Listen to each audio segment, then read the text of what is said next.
தென்னிந்திய இந்தி பிரச்சார சபை என்பது ஒரு கல்வி அமைப்பாகும். இந்தி பேசாத தென்னிந்திய மக்களுடைய இந்தி மொழி கல்வி அறிவை மேம்படுத்துவதே இதன் முக்கிய நோக்கமாகும்.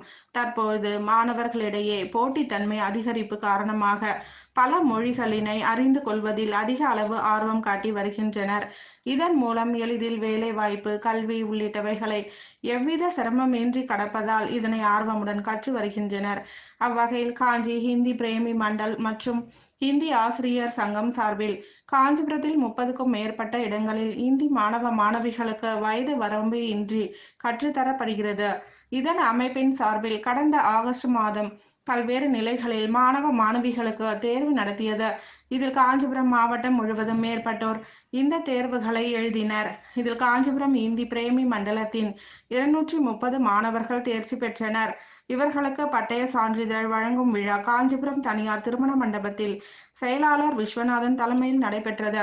இதில் முக்கிய விருந்தினர்களாக வாலாஜாபாத் வட்டாட்சியர் அலுவலக முதுநிலை வருவாய் ஆய்வாளர் விஜயகுமார், வழக்கறிஞர் பாரதி ராஜா ஆகியோர் கலந்து கொண்டு மாணவர்களுக்கு பல்மொழி அறிவதின் மூலம் வாழ்க்கையில் சிறந்து விளங்க முடியும் என்பது, அரசு வேலைக்கு எப்பகுதியில் சென்றாலும் திறப்பட செயல்பட முடியும் எனவும் ஊக்க உரை அளித்து சான்றிதழ்களை வழங்கி வாழ்த்துக்களை தெரிவித்தனர். காஞ்சி இந்தி பிரேமி மண்டலம் மற்றும் இந்தி ஆசிரியர்கள் சங்கத்தில் 20வது பட்டமளிப்பு விழா என்பது குறிப்பிடத்தக்கது. இந்நிகழ்ச்சியில் இந்தி ஆசிரியர்கள் புருஷோத்தமன், தனலட்சுமி, காமாட்சி மற்றும் மாணவர்கள், பெற்றோர்கள் என ஏராளமானோர் கலந்து கொண்டனர்.